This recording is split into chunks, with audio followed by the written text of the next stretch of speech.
First of all congrats, ఎందుకంటే నేను trailer చూశాను, చాలా బాగుంది. దానికి మించి సాంగ్స్, సుమతి శతకంలో ఇప్పుడు వచ్చిన 2 పాటలు చాలా అద్భుతంగా ఉన్నాయి. Thank you so much.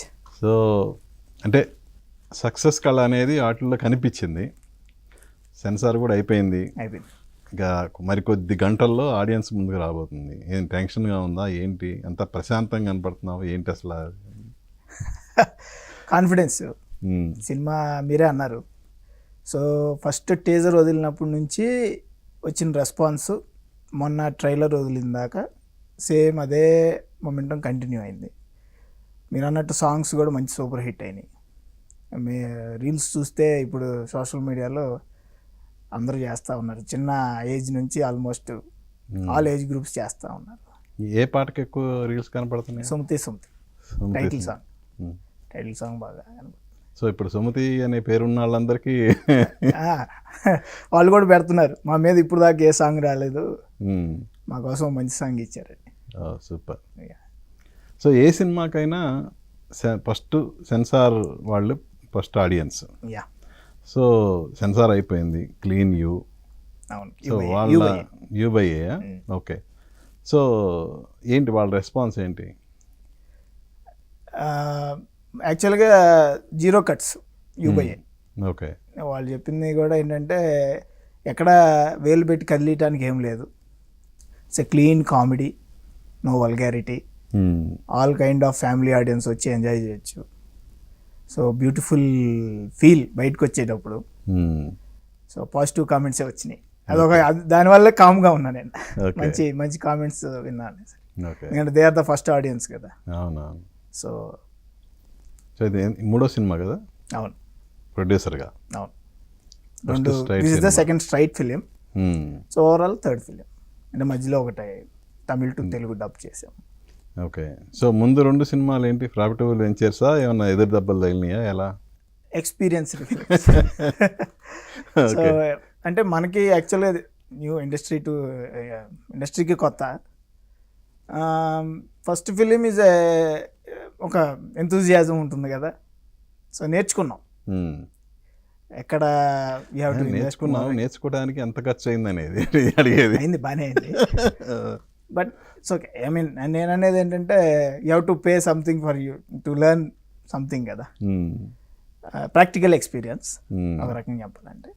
So now ఇప్పుడు ఏంటంటే కొంచెం క్యాలిక్యులేటివ్గా యూనో ఎంత ఎక్కడ ఏం పెట్టాలి, ఎంత పెట్టాలి ఏంటనేది యూనో వరల్డ్ అంటే ఇండస్ట్రీ కూడా అలానే ఉంది కాబట్టి కొంచెం జాగ్రత్తగానే. సో ఫస్ట్ స్ట్రైట్ సినిమా చేసావు, 2వ సినిమా ఎందుకు డబ్బింగ్ సినిమా మీద ఎందుకు అంత క్యూరియాసిటీ? అంటే సన్నీ లియోన్ ఉండటం వల్ల అట్లా లేదు. యాక్చువల్గా ఏంటంటే అది తను ఒక ఫేస్ అంతే ఆ మూవీకి. బట్ మెయిన్ ఏంటంటే హారర్, ఆ మొమెంటం కొంచెం హారర్ కామెడీ బాగా. సో ఆ టైంలో హారర్ బాగా మంచి ఇదిగా ఉంది కాబట్టి సో అది ఆ క్యాలిక్యులేషన్లో తీసుకున్నది. హారర్ కామెడీ సినిమా పరంగా చూస్తే దేర్ ఇస్ తమిళ్లో కూడా డీసెంట్గానే వర్కౌట్ అయింది. బట్ ఇక్కడ ఆడియన్స్ ఏంటంటే ఓ పర్స్పెక్షన్లో ఉంటుంటారు కదా ఫేస్. So it's okay. అది కూడా హారర్ కామెడీ అనే తీసుకున్నాం. ఓకే. ఎక్కువ ఏంటంటే మాకు కొంచెం ఎంటర్టైన్మెంట్ మూవీస్ అంటే బాగా ఇంట్రెస్ట్. సో ఆ జానర్లో 2వది సెకండ్ ఫిలిం కూడా ఎంత గ్యాప్ ఉండకూడదు అనే ఉద్దేశంలో, ద్వితీయ విఘ్నం ఉండకూడదు అనే దాని గురించి కూడా ఒక ఆలోచన చేసి రిలీజ్ చేసాం. సో అది కూడా దెబ్బ కొట్టింది. అంటే OTT it's good. Okay. Theatrical పెద్ద ఇదేం లేదు, ఓటీటీ ఇట్స్ గుడ్. సో ఆ రెండింటిని మర్చిపోయేలా ఈ సినిమా అంటే రిలీజ్కి ముందే కొంచెం ఆ సక్సెస్ కళ అనేది కనపడటం అనేది పెద్ద రిలీఫ్ అనుకోవచ్చా? డెఫినెట్లీ. అది మాకు వెళ్ళే కొద్దీ ఏంటంటే day by day positive vibes. అంటే మనం ఒక అడుగు వేస్తే ఎదురు ఇంకొక అడుగు సపోర్ట్ ఎలా వస్తుంటుందో ఆ ఫీలింగ్ ఉంది ఈ మూవీకి. ఫస్ట్ 2కి అయితే మనమే ఎత్తుక్కునే ఇది నడుస్తుంది. ఇప్పుడైతే కొంచెం ఏంటి అసలు ఈ సినిమా ఎలా స్టార్ట్ అయింది? సో అంటే సేమ్ ఇట్లానే స్క్రిప్ట్స్ వింటా ఉన్నప్పుడు director MM Naidu first cinema కదా తనకి ఇది? యా, అవును. డైరెక్షన్గా ఫస్ట్ సినిమా వచ్చినప్పుడు ఈ ఫస్ట్ సినిమా కూడా ఫస్ట్ కొత్త డైరెక్టర్ కదా. అంటే ఎందుకు అది క్యాలిక్యులేషన్ కూడా అంటే అనుకుంది కూడా ఏంటంటే కొంచెం కంఫర్ట్నెస్ ఉంటుంది టు డిస్కస్ మోర్. ఎందుకంటే అక్కడ మనం కొత్త ఉన్నప్పుడు అవతల వాళ్ళు ఫీలింగ్స్ని కూడా హర్ట్ చేయకూడదు కాబట్టి కొంచెం ఆ ఫ్రెండ్లీ థింగ్ ఉన్నప్పుడు we can discuss more and more కాబట్టి ట్రావెల్ ఈజీ అవుతుంది అనే ఉద్దేశం అంతే.